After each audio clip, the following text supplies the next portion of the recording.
Hey guys, welcome to another episode of Beyond the Buzzer. Got a good one. I get to play the opposite of this guy. That's a world class newspaper guy and journalist.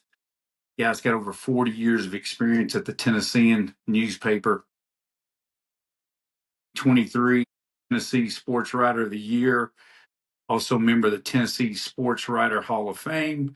Just recently added to the Nashville Public Schools Hall of Fame and the Nashville Football Coaches Association Hall of Fame. This is a true Hall of Famer, no doubt, but a guy that has played a huge impact on sports, particularly in the Middle Tennessee area, and that's Mike Organ. How's it going, Mike? Going good, Troy. It's good to be with you. You're a Hall of Famer in my mind. I appreciate it, brother.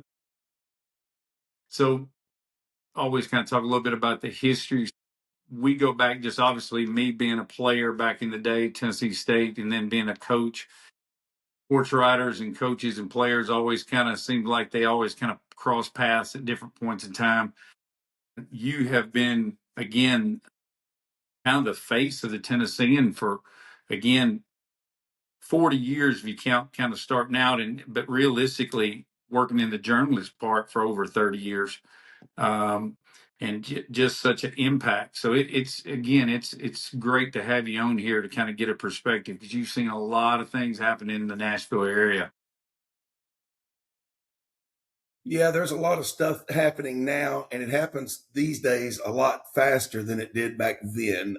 When I started officially in 85, in the summer of 85, things had been kind of going the same way for several years, and there just wasn't a whole lot of change. These days, it seems like we've got something new coming to town every other week.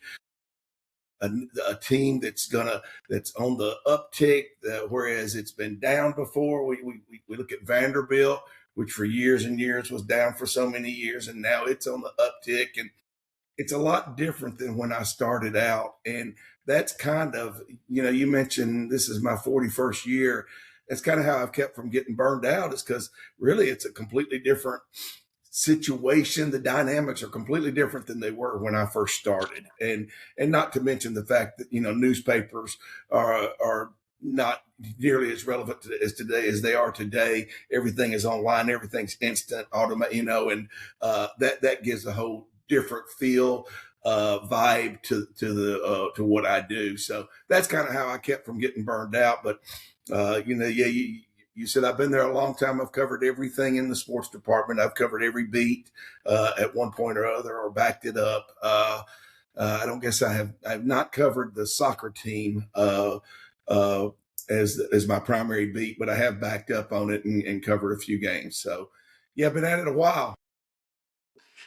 Well, it's funny because you're from around this area, so you've seen it change. I'm born and raised in the Middle Tennessee area. Nashville 30 years ago didn't look anything like it does now. It is a total different animal, and has become one of the go-tos for people on vacation, sports events. Everything's happening. You got the new Titan Stadium that's going to be a huge venue for so many different things, concerts, hopefully a Super Bowl from what we hear. So you've seen it, I'm sure, change from your end, dealing with it. Such a big base, changed so much. One day, I was on my way to your school, Tennessee State. I think it was for a football practice, and my wife was with me, and I think she was going to drop me off. She was going to run some errands, and so she was driving, and I said, "I'm going to count the cranes," and I counted 17 cranes in Nashville at that time, and I thought that's amazing. Well, not 6 months later, I did that again. And while I was driving, and probably shouldn't have been counting cranes looking off to the side of the road, but I counted 24 that time. And as a result, you mentioned the Super Bowl. So on Wednesday, the NFL owners will vote to give us the Super Bowl for 2030, and that will pass.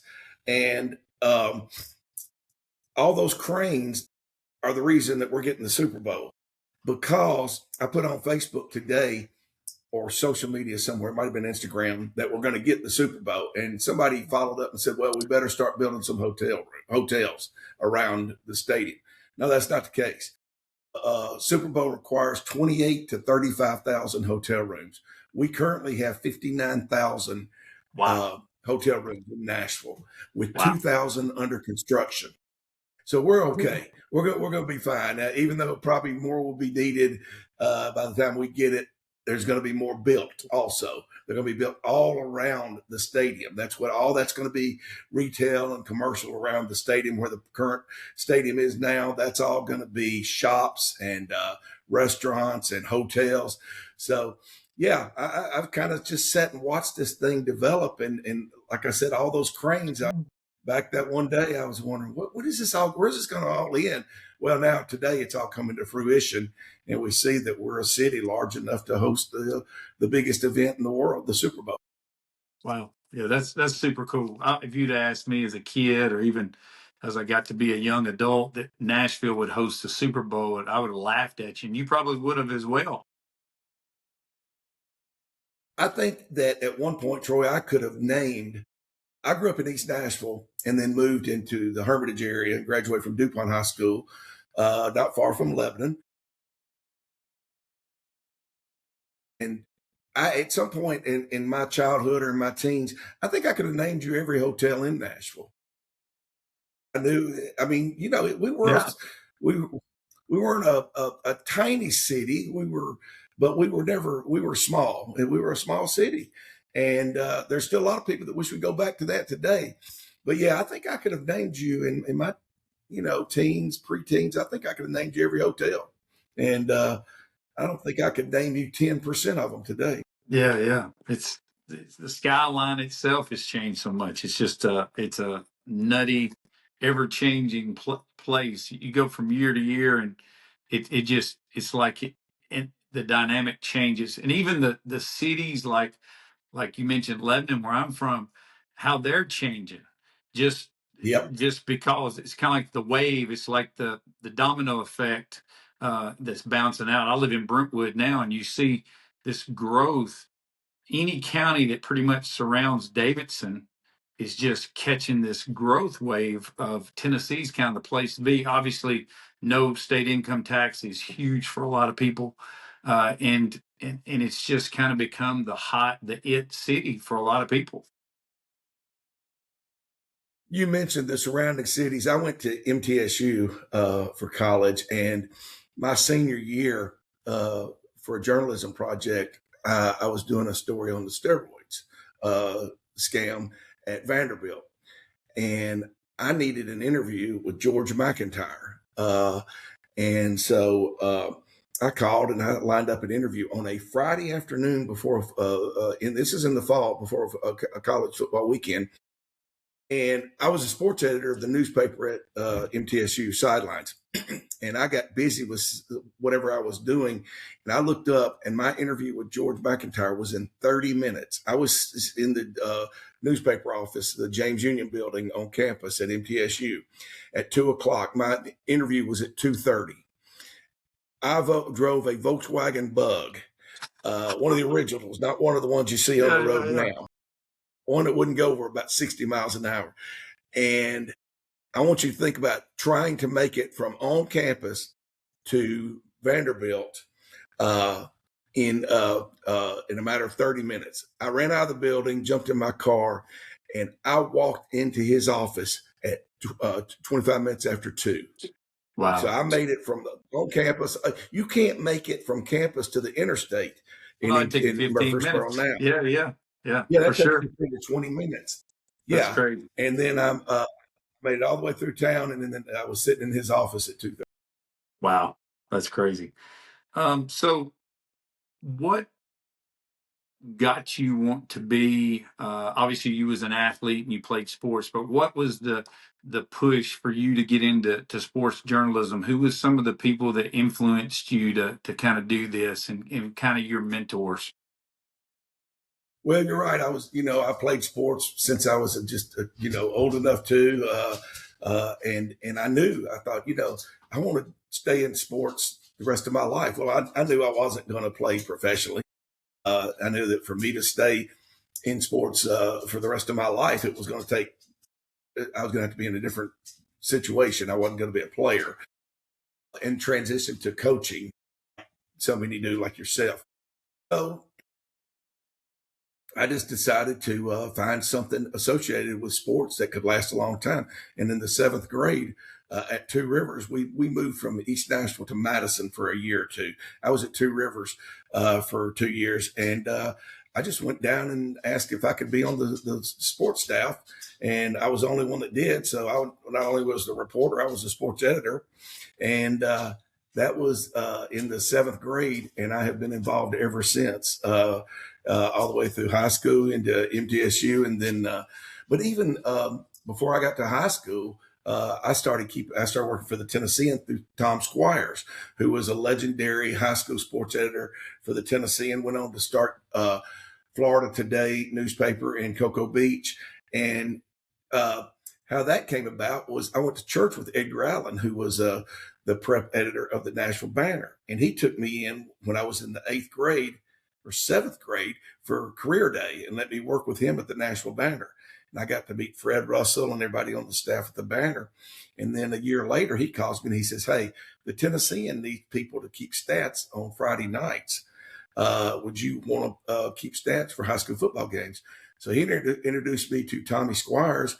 Tommy and I hit it off, and I worked for Tommy until I got to college. So I got to know all the guys at the Tennessean early on, and those guys became my mentors. When you talked about, Edgar was the guy that introduced me to it, and Tommy took me in and became a mentor. And then once it became a profession, after I got out of college, actually I didn't even get out of college. It was my last semester. I didn't have an internship yet. And my advisor, fortunately, was the head of Glenn Heimball, was the head of the journalism department. And he goes, "Well, you work at the Tennessean, right? Part-time, right?" And I said, "Yeah." He goes, "We're just going to count that as your internship." So Great. my part-time job became my internship. I graduated on a Saturday, and John Bibb hired me full-time 2 days later at the Tennessean. So Bibb became a mentor. My two or three strongest influences were David Clymer, Larry Woody, and Jimmy Davey. Those guys kind of took me under their wing. They knew I didn't have what it takes to work at that newspaper, and they taught me the trade. I wasn't a gifted writer. I've only known two gifted writers in my life that I worked with, and that was Jeff Pearlman and Larry Woody. These were guys that were born to write, just prolific. Jeff today is one of the top sports journalists, sports authors in the world. And Larry Woody retired in the early 2000s. I worked with Larry for over 25 years, and to this day have lunch with him once or twice a month. And David Clymer was a guy that turned himself into a great writer, as did Jimmy Davey. And I just learned so much from all three of them. And I was so blessed to have those guys as my mentors, and legendary guys, along with John Bibb, obviously. Yeah, that's great, man. That's those names I'm very familiar with for sure. Um, so if you was look back over that career when you started getting into sports journalism, what would be two or three stories that you covered in your career that just stand out? Like if you was to somebody comes up, doesn't know you, and they're going to say, "Hey, what's some of the stories you covered that whether you're most proud of, or was the content and the story involved was some of your favorites or your most important ones?" Well, obviously, the Super Bowl sticks out that the Titans went to in the '99 season, the Super Bowl in 2000. Uh, I was on the Vanderbilt beat. So I covered Vanderbilt for 9 years, from '93 to 2002. And I had, by the way, 5 football coaches in that span. And because Vanderbilt was so unstable back then, that I had Jerry DiNardo, uh, uh, let's see, Woody Woodenhofer, and Bobby Johnson, and Rod Dowhauer. I skipped over Rod from Woody to, from Jerry to Woody because he was easy to skip over. But anyway, I was on the Vanderbilt beat, and our sports editor, Tom Bill Bradley, said, "Hey, all hands on deck for the Super Bowl. We got to have everything." Well, unfortunately, Vanderbilt had a basketball game that night in Florida. So I said, "Well, can I get out of covering the basketball game?" He goes, "No, you got to cover the basketball game." He goes, "Luckily, it's in Florida, and you can just drive up from Gainesville and cover the Super Bowl the next day." And I said, "Oh, okay, well, that's great." Well, if you recall, the ice storm hit Atlanta, and on that Sunday. Well, that ice storm moved down to toward Gainesville. I wake up Sunday morning and I call my sports editor and I said, "Hey, do you still need me?" I said, "I'm going to be in this ice storm because it's moving into Florida." He goes, "Yeah, you still need to come." I'd flown to Gainesville. I rented a one-way car to drive back to Nashville and stop over my way and cover the Super Bowl. So I hit this storm, which has now turned to a heavy rain because it's in Florida and it's warmed up. And I drive from about 8 o'clock that morning to Gainesville and make it to Atlanta, and in this rental car. And I pull into to Atlanta, and I don't even know where I'm going. I'm trying to get to the Peachtree Hotel, which is the media hotel, to pick up my credentials and meet Larry Woody. Actually, had said he'd stay behind while everybody else went on to the Super Bowl. So I just pull into the first parking garage that I find, grab my computer, jump out, and run about a mile to the Peachtree. I get there. Woody's waiting for me out in the breezeway. We jump on the shuttle and go over to this what's Mercedes-Benz Stadium now, and we go over and cover the Super Bowl. And it was just incredible. Jam packed, and obviously, and go down after the game. And my job was to interview the Rams because everybody else was covering the Titans, and go back and write a couple of stories. And we're leaving, and there's a big media party afterwards, and everybody says they're going to the media party back at the hotel. Well, it hits me on the shuttle ride back. One, I don't know what parking garage I parked in, and it's Atlanta, so there's several. On top of that, I don't know what kind of rental car I'm driving. I had climbed into that car in Gainesville, not paid any attention to what it was, what Wow. color it was, what year it was. So I'm driving because I'm worried about the rainstorm that I spent 4 hours in, which gave me a migraine, by the way. I had to seek medical attention at halftime of the Super Bowl. Wow. I go traipsing through downtown Atlanta looking for my rental car that I don't know what it looks like or what color it is. So I'm going to luckily, I had the key fob, and I would go to each go into a little bit of the, enter the garages and beep until I finally heard it beep. And by then I was so tired that I didn't feel like going to that party, obviously, but I was also wired up. I wasn't sleepy. I drove all the way back to Nashville that night. I arrived at my house at 3 o'clock in the morning, left that morning at 8 o'clock, Wow. gotten home at 3 o'clock, and covered the Super Bowl in between.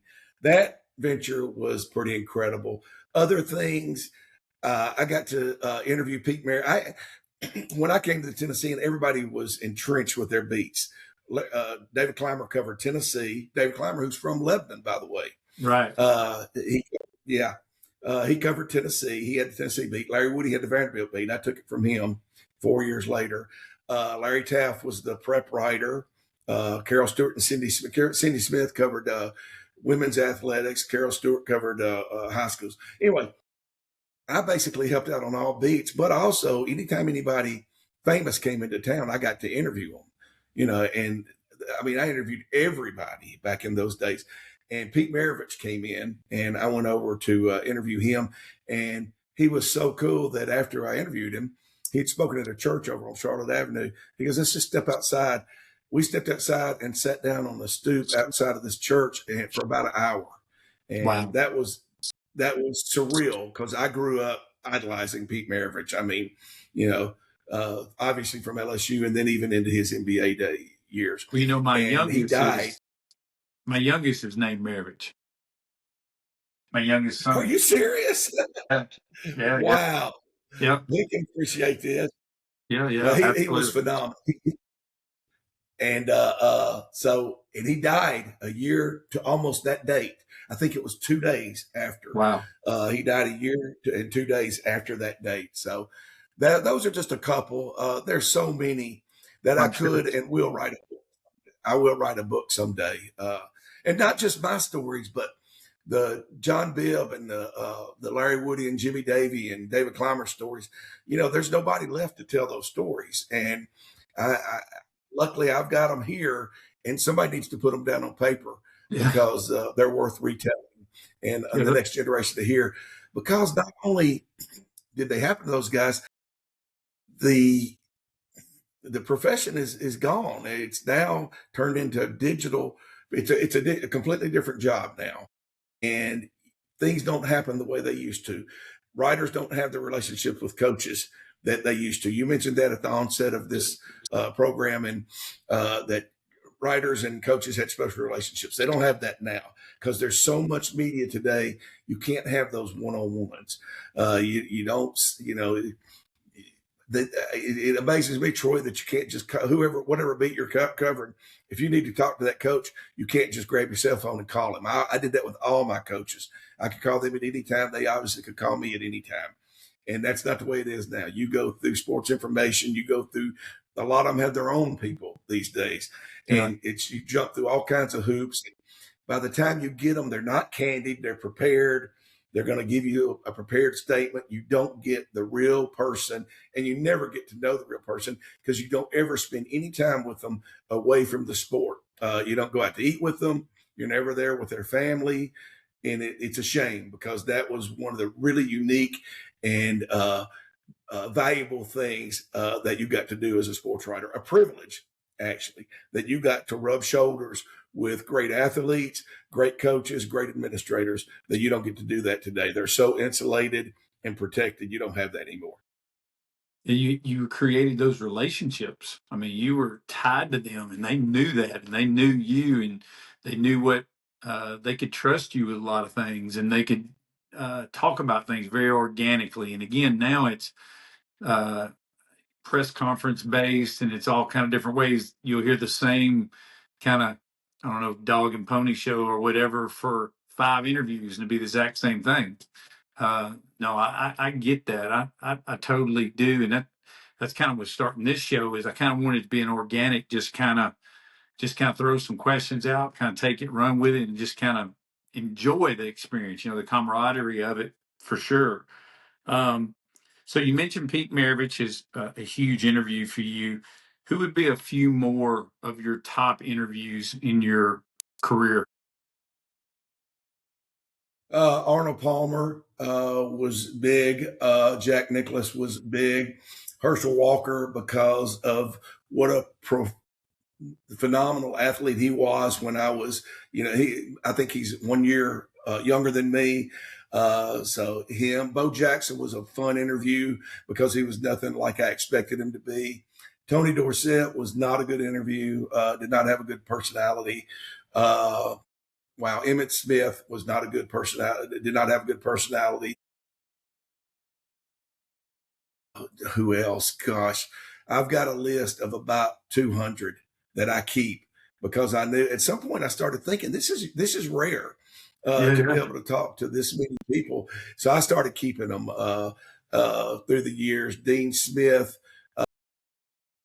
It's actually I put it on social media one time, the list, and somebody told me, they said, it would be easier for you to list the people you haven't talked to than the people you have.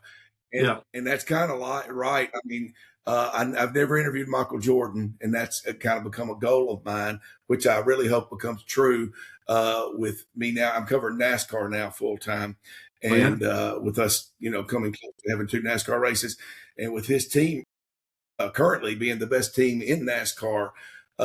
He's been here the last 5 years with his team. but I've never gotten through to him. But with him doing so well this year, I have high hopes of talking to him this year.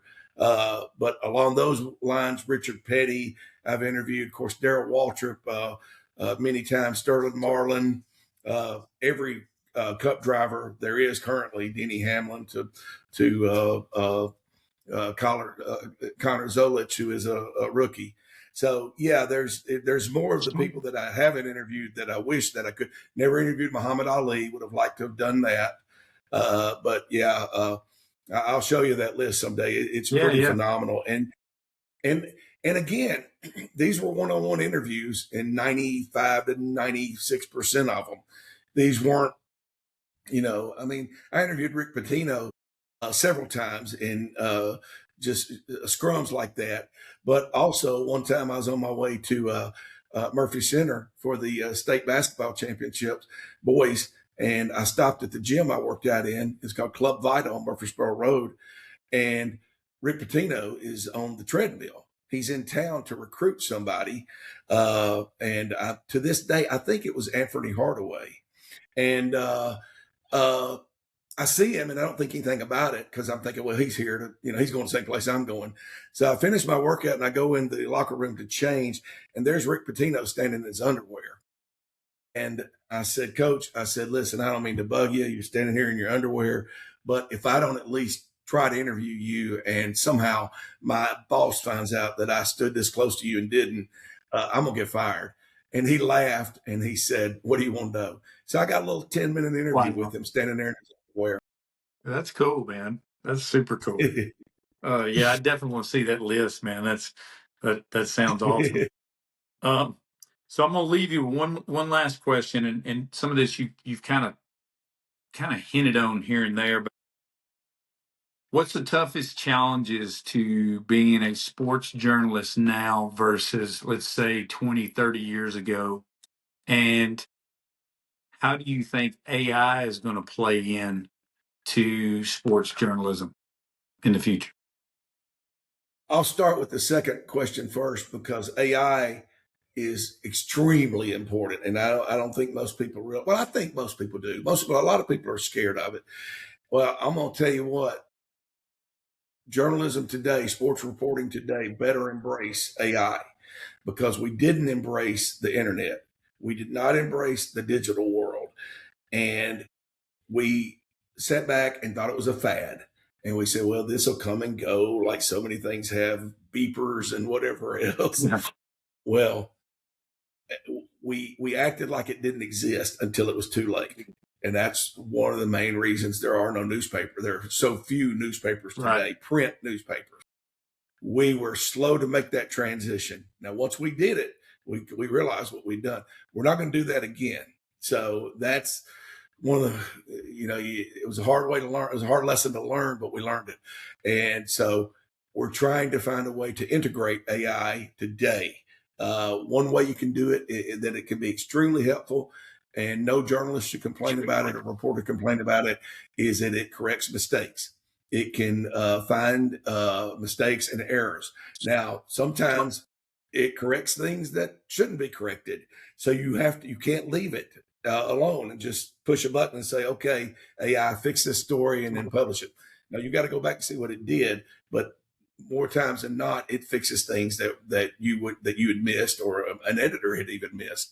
So there's that. A lot of people worry that it'll take over so many jobs. It is going to take over a lot of jobs, not just in my profession, but a lot of jobs.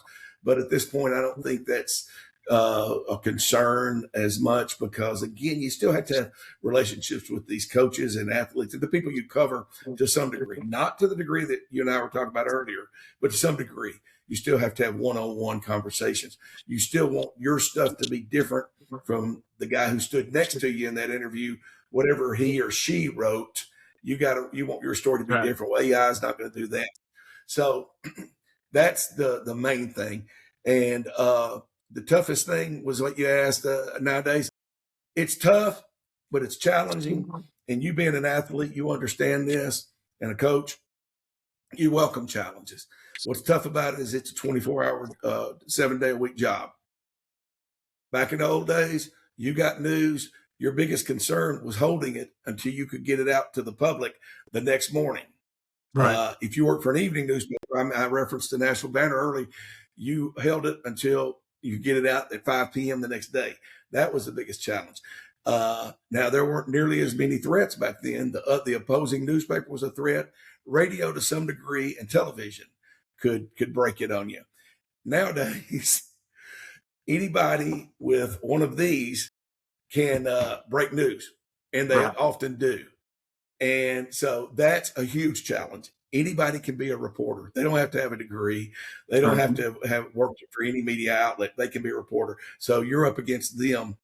Your challenge is to write a better, more credible story. You want to establish yourself as the person for people to go to. If you look on your cell phone and you see we're getting the Super Bowl Wednesday, that they're going to grant the Super Bowl to Nashville Wednesday, you might say, well, who's saying this? And if it's somebody you never heard of, you go, I need to check the Tennessean. Yeah. And Tennessean is saying. That's what you want to get to, is you want to be that the reliable source, because everybody can throw it out there. You know, back in the old days, the guy at the barber shop might tell you something, but you didn't believe him either. You waited to see it in print. Right. Well, now you want to wait. We want you to wait until you see it from us. So that's the biggest challenge. And I won't say it's difficult. It is difficult, but it's also something you embrace and you look forward to winning. And that's the other thing that's cool about this job, is it's still a competition. And you still have the athlete, the coach. Part of that is that you're still trying to beat the other guy. Yeah, I definitely could see that. That it's kind of just it's a different road, different path now compared to what it used to be. And you're exactly right. Being able to break the story now is everything, and the ability of social media and again cell phones and all that stuff has changed the game on that whole aspect. As used to, it was who could get it in print first, almost, and now it's print first is pulling up your phone and looking at your timeline on Facebook or wherever. For sure. Yeah, you know, you don't just you have Twitter, you know that you have so many platforms, and you know, somebody might have told somebody else that in confidence. Well, they're not going to keep that in confidence. They want to be the reporter. They want people love breaking news. That's not something you had to have. People love gossiping, and that's all there is to it. And a lot of time, gossip is found as based in facts. And you want to be the first to tell somebody that, whether you're in this profession or not. And thanks to cell phones and the digital age, you can be the first. So we just want to be more. You want to be more credible. You want to be the one that people believe, instead of having to go and check another source. Right. Mike, really appreciate you being on today, man. This is good stuff. Again, I always wanted to flip that script a little bit and be the guy doing the interviewing and stuff, because I always think that's kind of cool, because you guys are always doing the interviewing. And I thought it'd be kind of cool to get with a guy, especially a guy that's got the experience and so many stories and different things like you do. And thank you again for everything that you do for covering sports and representing sports in the media.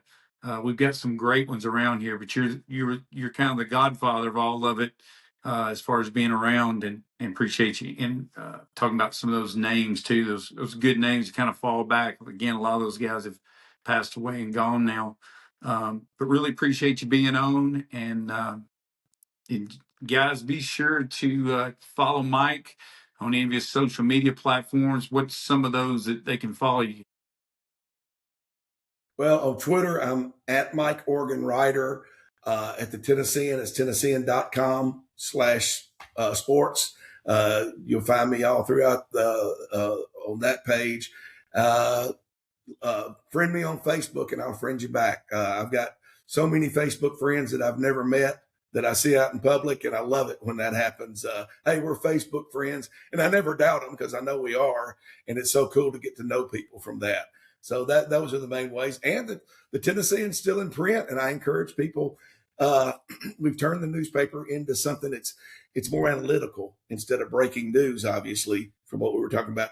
So now we take things that were news earlier in the week and we write a deeper analysis, and that's what goes in the newspaper.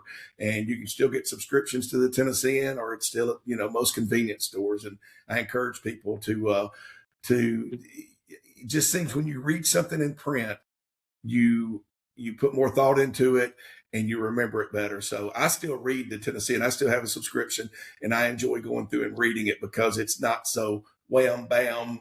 Just it's Yes. you put thought into it and you remember things. That's awesome. Guys, be sure to subscribe to the Zone Hoop 615 on YouTube. Get the latest Beyond the Buzzer episodes. Again, Mike, appreciate you being on, brother. See you.